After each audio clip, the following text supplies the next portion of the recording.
Odmah na početku bih od srca čestitao današnji dan škole, 66 godina rada i postojanja Srednje medicinske škole.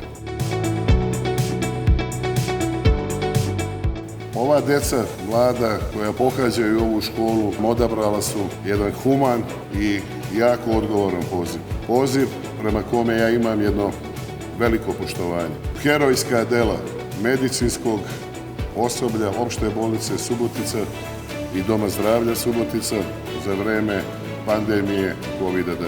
To nikada ne smemo da zaboravimo.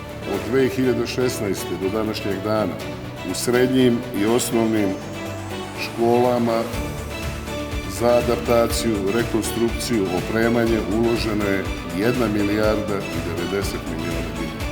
Priznaćete, to nije mala svota, to je, što se kaže, istorijska suma novca. Nastavit ćemo tim tempom jer su nam mladi prioritet, mladi su naše bogatstvo, bogatstvo ovog grada.